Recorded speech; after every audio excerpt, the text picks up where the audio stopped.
Hey CityCast listeners, I'm Shiam Gallion. You might have heard me in past episodes operating as a contributor. Today I'm taking on being your host to talk about the Memorial Land Bridge. After 2 years of construction, it's finally open to the public. But listen, this project was no small feat. The bridge is the largest of its kind in Texas, and it's drawn national attention. So what kind of effort and research went into engineering this section of Memorial Park? Joining me today to tell me more about it is Shelley Arnold. She's the president and CEO of the Memorial Park Conservancy. It's Monday, February 13th, 2023. I'm Shiam Gallion, and here's what Houston's talking about today. Shelley, thank you for joining me today. Thanks so much. It's an honor to be here. Could you tell us what the land bridge is? The Kinder Land Bridge and Sylvia and Melvin Wolf Prairie. And this is a 100-acre project inside of Memorial Park. Memorial Park is 1,500 acres. To give you perspective, 100 acres would be the 10th largest park in Houston. And it's a connector. So Memorial Park, 1,500 acres, is severed in half, cut in half literally by the 6 lanes of Memorial Drive. It has been for generations. And this land bridge started as actually a nature bridge. The idea was to bridge the 2 halves of Memorial Drive to allow for safe passage of people, of animals. It's something the public had actually, in our when we were doing research about what to do to how to help Memorial Park and plan for the future, asked for access and safe connections and safely crossing Memorial Drive. So the Land Bridge and Prairie, at the end of the day, is a really wonderful new place that Houstonians can go, have fun, make memories, and celebrate life. But it serves many, many purposes.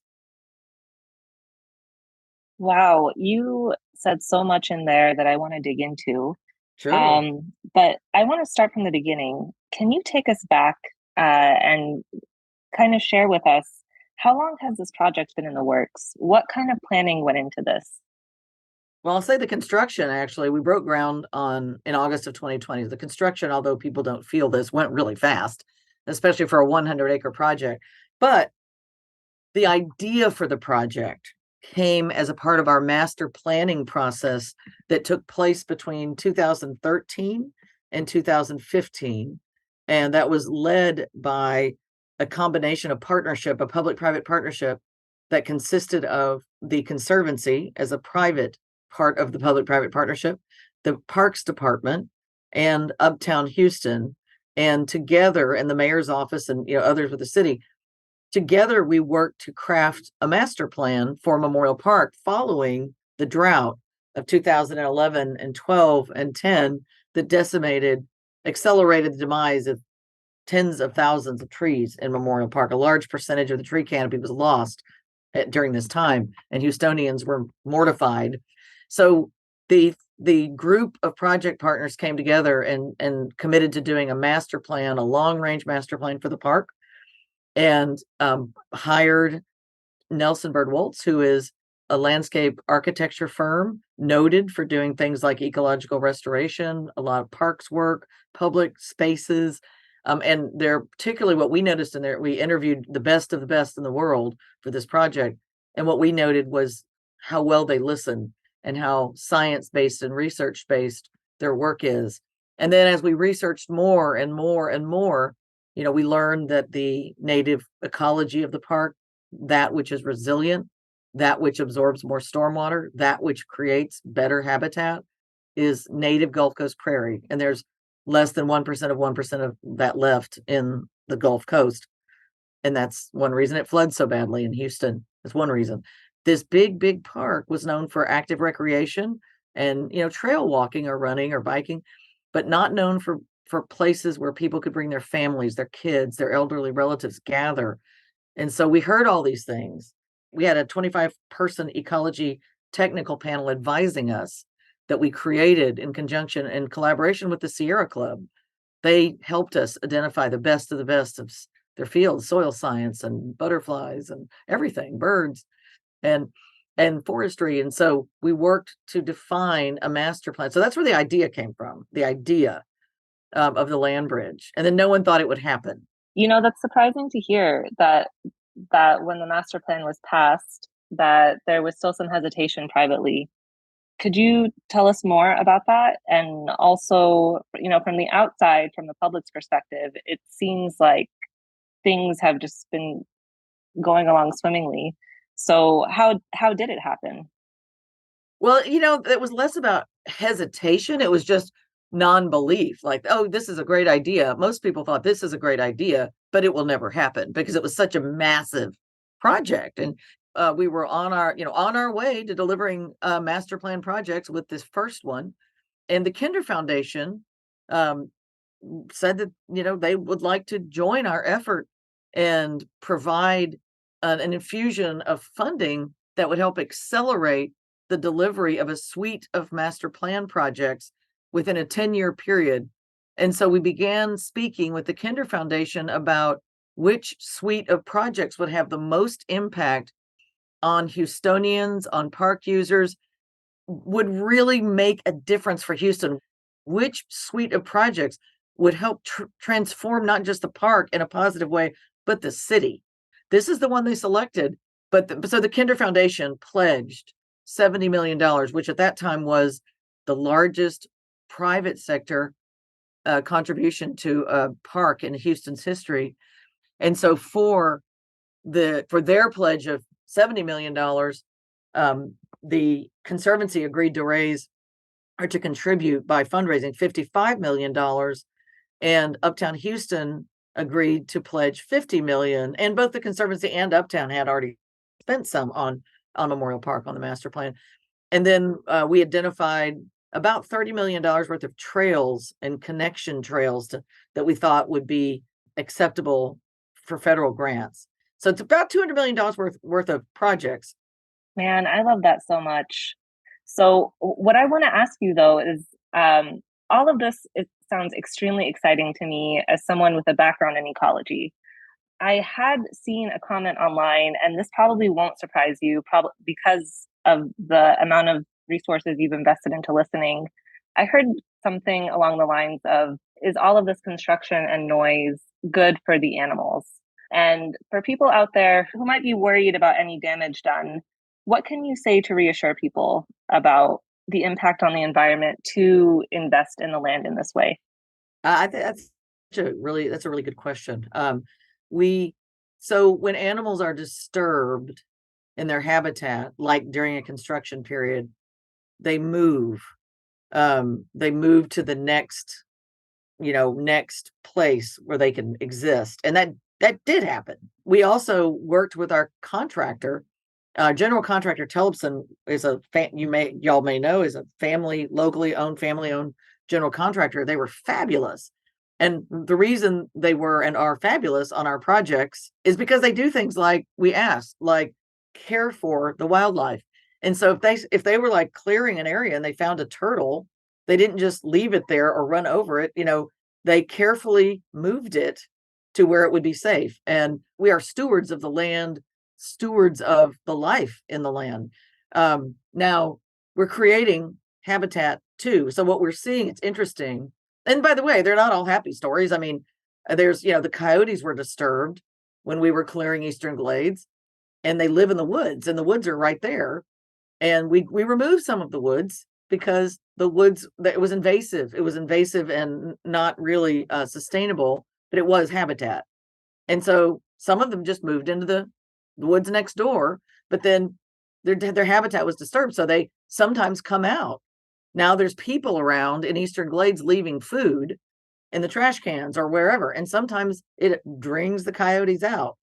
And so, when you go into any public park that is a kind of a wildlife park or kind of an urban wilderness like this one, you will have some interaction with wildlife. And that's positive as long as it's safe. And it typically is safe as long as you're following the rules, like keeping your dogs on leash. We actually, in 2016, identified every single thing that lives in this park. We spent $300,000 and we did a bioassessment, which is an assessment of what lives where in the soils, in the air, in the trees, in the bodies of water, the bio in particular. And we identified everything. We found things that people didn't know were here. So we can track what we do and how it affects, how it changes over time. It sounds like that there's so much to celebrate on so many levels with the opening of this land bridge, not just as a marker for the completion of a project that really was many hands in the making, but also just to celebrate the kind of ethic that we have here locally with regards to ecology. For people listening who are very interested in being part of this conversation around ecology in Houston, how can they get involved? We love people to participate with us. So, although we weren't the only ones to build this project, the Kinder Land Bridge in the Sylvia and Melvin Wolf Prairie, we need people participating with us to help sustain the work that we've done. We're not finished. So from a contribution perspective, we continue to raise funds to execute additional projects, capital projects. We also need people, Houstonians, to take care of their park. I mean, the reality of most urban parks, most public urban parks, is that the cities simply don't have enough money to pay for them, to pay for their upkeep. And that is why we and other conservancies have stepped in to take over the care. And that takes private citizens helping, contributing, in particular contributing. And so there are many ways to get involved. And I would encourage people to encourage your listeners to check out our website, follow us on social media. We're on, all the social media channels, and do participate somehow in your park. If you care about this park, participate somehow.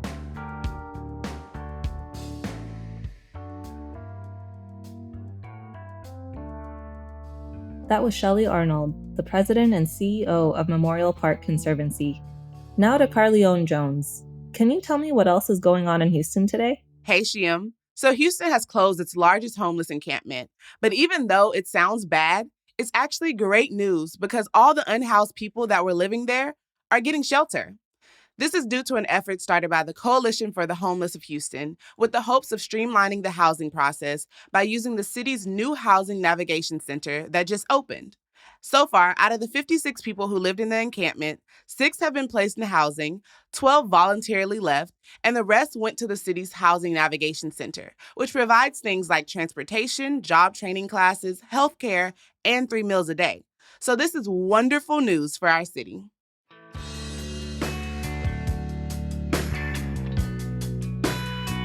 Before we send you away, producer AK Almoman and I were invited to an exclusive media preview of the Memorial Park's Kinder Land Bridge and the Sylvia and Melvin Wolf Prairie.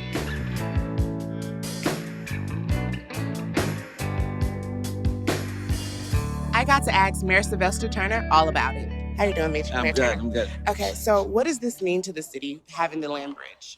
Well, number one, as the New York Times has referred to it as the 11th ecological wonder of the world. But the landscape, number one, it's a space that will pull a very diverse city together, and it's some incredible space.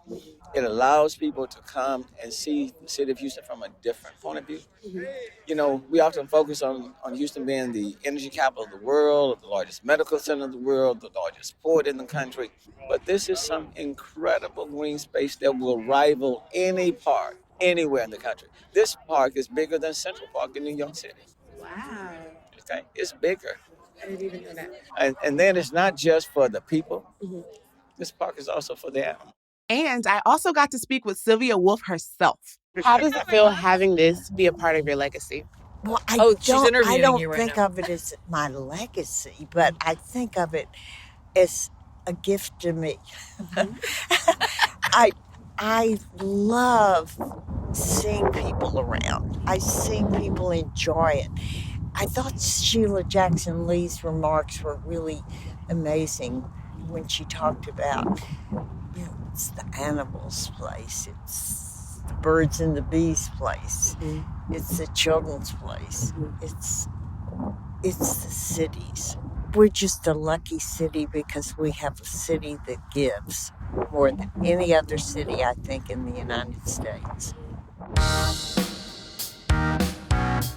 Okay, y'all, that's it for CityCast Houston today. Thank you for letting me be your host. Tweet at CityCastHouston or DM us on Instagram if you have thoughts on anything we covered on the show today. Take care, Houston.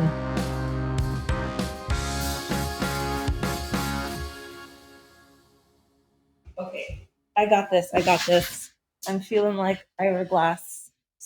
Started from the top. Yeah, my voice sounds like I'm wearing a cardigan. That's what I'm channeling.